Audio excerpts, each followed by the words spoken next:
बिस्मिल्लाहिर्रहमानिर्रहीम, अस्सलाम वालेकुम। पहली मर्तबा ऐसा मामला हुआ है कि हम ईरान की जानिब से अमेरिका पर पहला स्ट्राइक खुद देखने के लिए जा रहे हैं और सूरत हाल इस तरह की हो चुकी हुई है। सिनेरियो ये बना है कि ट्रंप ने कल कहा है कि मैं जो मर्जी हो जाए नेवल ब्लॉकेट किसी सूरत ख़त्म नहीं करूँगा। अब आपको पता है ईरान के फॉरेन मिनिस्टर पाकिस्तान गए, उन्होंने डिमांड भेज दी और डिमांड में चीज़ क्या निकल के सामने आई है वो समझे। 7 ओमान गए और रशिया पहुंचे हैं। लेकिन आप इंटरेस्टिंग सूरत हाल ये समझें कि उन्होंने अमेरिका को अल्टीमेटम दे दिया है कि हमारे पास अब कोई ऑप्शन नहीं है। अगर नेवल ब्लॉकेट नाकाबंदी खत्म ना की तो हम फिर अपनी नेवी के थ्रू ड्रोन्स और मिसाइलों के जरिए इस नाकाबंदी को तोड़ेंगे। और उसकी रीजन क्या है?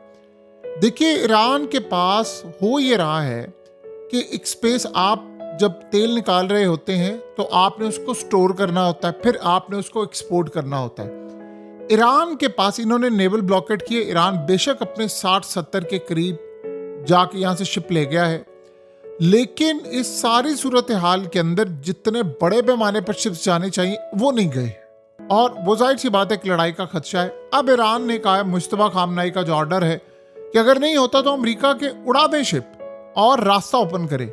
अमेरिका ये काम नहीं कर सका। हुआ ये है कि ईरान की जो 90% ऑयल एक्सपोर्ट है वो आपको पता है खाक आइलैंड से जाती है। ईरान के पास जो स्पेस है इस वक्त ऑयल स्टोर करने की वो ऑलमोस्ट खत्म होती जा रही है और अब ईरान के पास कोई रास्ता नहीं है कि वो अमेरिका को अटैक करे, क्योंकि पीछे से आप ऑयल निकाल रहे हैं।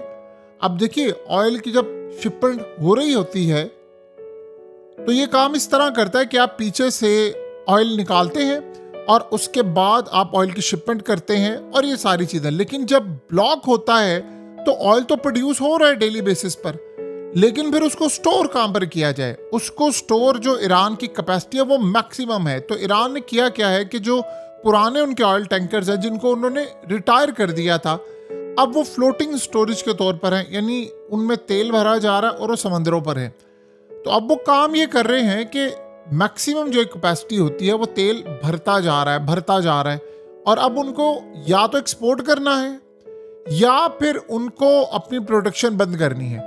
अब अगर आप ये सोचें कि आप अपनी प्रोडक्शन बंद करते हैं तो ये आसान काम नहीं होता है। इससे आपके जो रिजर्व होते हैं उनको डैमेज हो जाता है, फ्यूचर की जो आउटपुट होती है आपने निकालना है उसको भी नुकसान होता है। तो एक तो इकोनॉमिक लॉस होता है, दूसरा ईरान को मिलियंस ऑफ, जो ख़ास तौर पर याद रखिएगा पैसा है वो या डॉलर्स हैं, वो उसमें काफ़ी नुकसान होता है। तो इतना ज़्यादा जब ऑयल होता है वो कहीं नहीं जाता तो सिस्टम स्ट्रेस हो जाता है और टेक्निकल फेलियर्स या शटडाउन होने का खतरा होता है। ईरान ने फैसला किया है कि अब उन्होंने अमेरिका को लास्ट एक वार्निंग जारी कर दी है थ्रू अब्बास अरागची। उन्होंने कहा है कि देखें, अगर तो नाकाबंदी खुल जाती है तो फिर हम फ्यूचर में न्यूक्लियर और इन चीज़ों पर बात करते हैं, आप ये नाकाबंदी खोलते। अगर ये ओपन नहीं होती तो फिर हम ज़बरदस्ती खुलवाएंगे और उसमें हमारे ड्रोन्स, हमारे मिसाइल और तमाम चीज़ें शामिल होंगी। फिर जो हम अटैक करेंगे हम ये परवाह नहीं करेंगे कि अमेरिका है या सामने क्या है। ये लास्ट वार्निंग भेज दी गई है जो इन्वेलप उन्होंने पाकिस्तान को दिया। उसमें ये बात है कि आप नाकाबंदी तोड़ दें, ख़त्म कर दें, फ्यूचर में बैठकर आपसे आमने सामने बात होगी। नहीं तो कल आपको पता है ईरान की फोर्सेस इस वक्त हाई अलर्ट है। अब ये अटैक ईरान की जानिब से हो सकता है किसी वक्त। देखिए, अगर ईरान का ऑयल मार्केट में नहीं आता तो तेल की कीमतें तो ऊपर जाती हैं। अब एशिया की मार्केट ओपन हुई तो तेल की कीमतें तो ऊपर जा रही हैं, तो इंटरनेशनल सतह पर ग्लोबल एनर्जी सप्लाई भी मुतासिर हो रही है। दूसरा, ईरान ने फैसला किया कि अगर हमारे कुएं खुश्क हो गए ना तो हमने सबके कर देने, बाबुल मंदब भी हम बंद कर देंगे तो फिर तेल नहीं जा पाएगा। स्ट्रेट ऑफ हॉर्मुज़ को 100% क्लोज कर देंगे, फिर किसी का भी तेल नहीं जाएगा। अभी तो पैसे लेकर जा रहे, फिर किसी का भी नहीं जाएगा, फिर सबके कुएं भी सूखेंगे और उसके बाद अमेरिका पर भी अटैक होगा। तो ईरान कंटिन्यूसली तेल को प्रोड्यूस कर रहा है, लेकिन तेल आगे जाएगा तो ठीक है, वरना आपको प्रोडक्शन बंद करना पड़ेगी। तो ये सीधा सीधा जो मामला अब जा रहा है ये बड़ी लड़ाई की तरफ जा रहा है। $120-30 बैरल के ऊपर अब आ रहा है। ईरान ने अब ये क्या कहा है, ईरान के जो स्पीकर हैं उन्होंने ये बात की है कि अमेरिका ये कह रहा है ना कि हमारे पास अभी कार्ड्स हैं। उन्होंने कहा कि अभी तो आप अपने जो रिजर्व के अंदर तेल है उसको निकाल कर मार्केट को स्टेबल करें। उन्होंने कहा आपको अंदाज़ा नहीं है कि हमारे पास इतने कार्ड हैं, आप आर्टिफिशियल तरीके से कीमतों को मैनेज कर रहे हैं। हम पाइपलाइन जितनी भी मौजूद है ना, जहां से तेल जाता है, सारी उड़ा देंगे गल्फ में। और उसके अलावा जो बाबल मंदब है, स्ट्रेट बाबल मंदब स्ट्रेट, उसको भी क्लोज कर देंगे। फिर उन्होंने कहा कि उसके बाद अब समर आ रहा है, तो जो गैस की डिमांड है वो फिर उसके बाद बढ़ती जाएगी, फिर ऐसा ऐसा फिर विंटर आएगा, फिर उसके बाद उससे कहा आपको अंदाजा नहीं हम आपके साथ क्या करने वाले हैं। तो ईरान अब पीछे नहीं हटेगा। हम लोग बड़ा क्लियरली आपको बता रहे हैं कि अब ट्रंप को ये बात बताई गई है, तो सिचुएशन रूम के अंदर उसने आज फैसला करना है कि क्या उनकी नेवी अब लड़ने के लिए तैयार है या नहीं।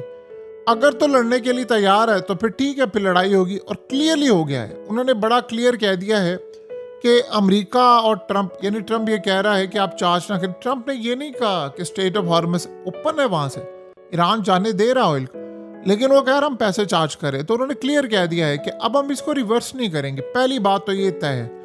सो उसके बाद की सूरत हाल, अब पूरी दुनिया में जो बहरान है अब आखिरी हदों तक छू रहा है। अब वो ट्रंप को अटैक करेंगे, यानी वो पूरी तरह ट्रंप को जो उसका नैरेटिव है उस पर टारगेट करने की पूरी कोशिश करेंगे। और ये जो टारगेट होगा, इससे तेल की कीमतें आसमान पर जाएंगी। अब ये यहाँ पर मामला नहीं रुकने वाला, ये बात अब आप दिन में रख लें। ये यहाँ पर मामला किसी सूरत नहीं रुकेगा।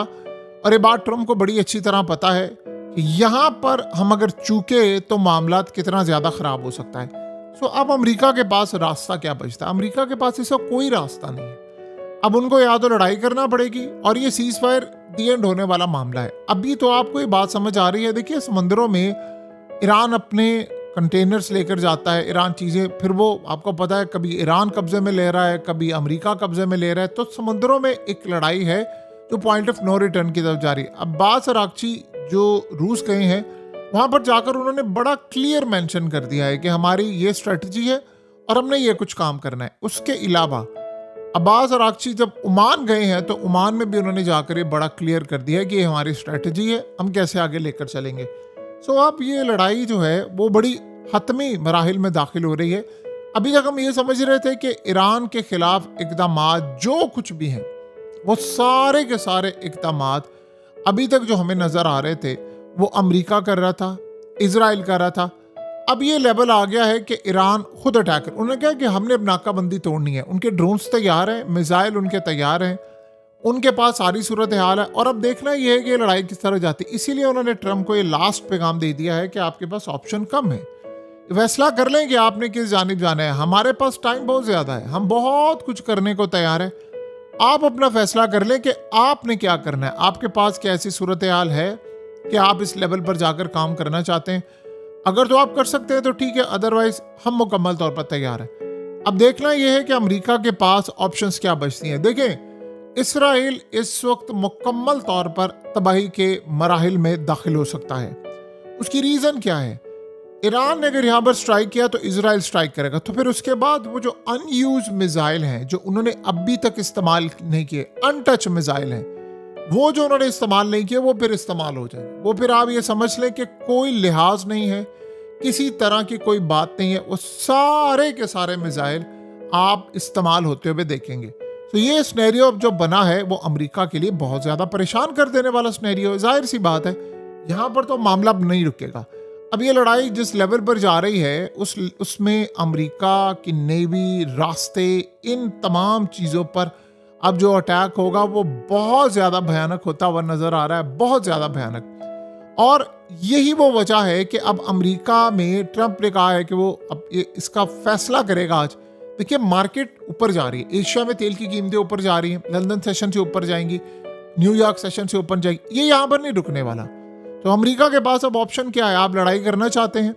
देखिए, एक और उनके पास सबसे ख़तरनाक स्ट्रेटजी ये है कि यहाँ से जब वो ब्लॉक करेंगे तो यमन से भी वो कहेंगे ब्लॉक करने का, तेल की कीमतें वैसे ऊपर चली जाएंगी। फिर उसके बाद उन्होंने अपने जो कार्ड संभाल कर रखे हुए हैं उनमें ग्लोबल इंटरनेट को डिस्टर्ब करना, ऑपरेशंस को डाउन करना, ये उनके पास बहुत बड़ा हथियार है। आपने गौर किया होगा कि गल्फ कंट्रीज में अभी तक डिस्ट्रेस वाला मामला है। जाहिर सी बात है, अभी तक कहीं कोई मामला नजर नहीं आ रहा। असल में ट्रंप अड़ा हुआ है कि मैंने नाकाबंदी नहीं छोड़नी। और नाकाबंदी जब आप नहीं छोड़ेंगे तो फिर उसको खुलवाने के लिए, देखिए, ईरान के पास तो रास्ते हैं ना, अमेरिका तो नहीं खुलवा सका ना स्ट्रेट ऑफ हॉर्मज से ईरान के खिलाफ जाकर, ये ओपन करवा सके। इनके पास काफ़ी ज़्यादा चीज़ें हैं। क्या है? इनके पास माइंस हैं, ड्रोन बोट्स हैं। इन्होंने एक दो भेजकर अटैक करना शुरू कर दिया तो आप समझ लें इनका खेल ख़त्म हो जाएगा। सो अमेरिका को अब सोच समझ कर ये काम करना है। ट्रंप तेल की कीमतें आर्टिफिशियल तरीके से तो मैनेज कर रहा था, अब शायद ना हो पाए, क्योंकि अगर यहाँ से स्ट्रेट ऑफ हॉर्मज वाली साइड से नाकाबंदी पर अटैक हो गया ना, ब्लॉकेड पर, तो फिर आप समझ लें कि खेल खत्म है।